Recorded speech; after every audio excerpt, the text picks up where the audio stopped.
Party से और उसको एक बार यूपी भेज दीजिए, बाकी उपचार हम अपने आप करवा लेंगे। छत्रपति शिवाजी महाराज की परंपरा पर गौरव की अनुभूति करने की बजाय लज्जा महसूस कर रहा हो और औरंगजेब को अपना नायक मान रहा हो, क्या उसको भारत के अंदर रहने का अधिकार होना चाहिए क्या? और समाजवादी पार्टी को इसका जवाब देना चाहिए। जिनके नाम पे आप राजनीति करते हैं उनके विचारों को ही मान लेते हैं।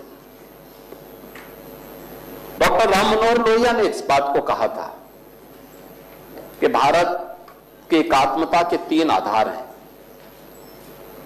श्री राम, श्री कृष्ण और शिव शंकर, भगवान शिव।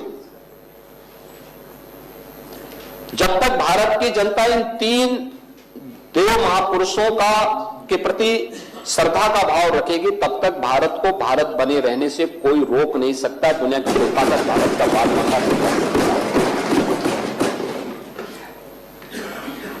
डॉक्टर राम मनोहर लोहिया प्रखर समाजवादी थे। वे हमारी विचारधारा से जुड़े हुए नहीं थे, हां कांग्रेस के विरोधी थे, अपने मुद्दों पर लड़ते थे। आज समाजवादी पार्टी डॉक्टर लोहिया के विचारों से कितनी दूर भाग चुकी है। आज राम को, कृष्ण को, शिव की परंपरा को, भारत की विरासत को कोसना यह समाजवादी पार्टी का मानो जीवन का उद्देश्य हो गया। और दुर्भाग्य है कि उन्होंने आदर्श किसको माना है, यानी औरंगजेब को।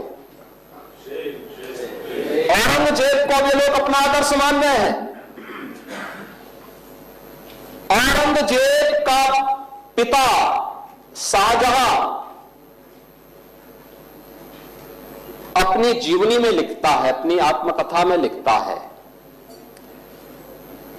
कि खुदा करे कि ऐसा कमबख्त किसी को पैदा ना हो। उसने आगरा के किले में अपने बाप को कैद करके रखा, एक एक बूंद पानी के लिए तरसाया। और अगर इनको औरंगजेब पर गौरव की अनुभूति होती है तो ये लोग कम से कम पटना की खुदाबख्त लाइब्रेरी में जाकर के एक बार शाहजहां की ही जीवनी को पढ़ लें, देख लें, उसकी पीड़ा को देखें।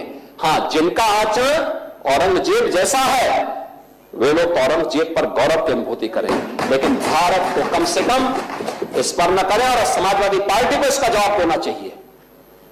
भारत की आस्था पर प्रहार करने वाला दुर्दांत, धर्मांत, क्रूर शासक, उसको समाजवादी पार्टी आदर्श मानती है।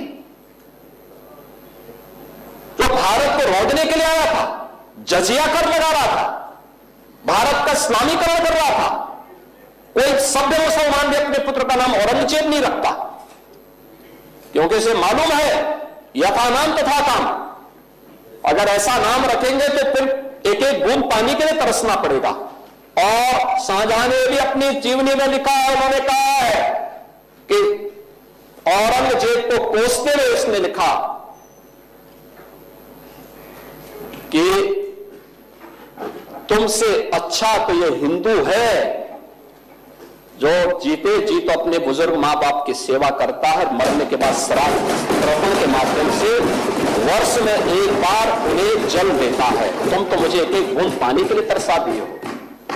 अब समाजवादी पार्टी यह तय करे, ये पटना की खुदाबख्त ये समाजवादी पार्टी का नेता, आपका विधायक घोषणा करो ना, उस कमबख्त को निकालो पार्टी से और उसको एक बार यूपी भेज दीजिए, बाकी उपचार हम अपने आप करवा लेंगे। जो व्यक्ति छत्रपति शिवाजी महाराज की परंपरा पर गौरव की अनुभूति करने की बजाय लज्जा महसूस कर रहा हो और औरंगजेब को अपना नायक मान रहा हो, क्या उसको भारत के अंदर रहने का अधिकार होना चाहिए क्या? और समाजवादी पार्टी को इसका जवाब देना चाहिए। एक तरफ आप कुंभ को कोसते रहे और दूसरी तरफ औरंगजेब जैसे दुष्ट और क्रूर धर्मांत मंदिरों को तोड़ने वाले व्यक्ति को, भारत की आस्था को निर्मलता के साथ रौंदने का कार्य करने वाले व्यक्ति को महिमामंडन करते हो। आखिर कौन सी नस ऐसी आपकी दबी हुई है कि आप लोग अपने उस व्यक्ति पर, उस विधायक पर नियंत्रण नहीं कर पा रहे हैं? और इसीलिए मैं कहना चाहता हूं कि व्यक्ति के विचार अलग हो सकते हैं, मानव खंडन क्यों नहीं समाजवादी पार्टी है?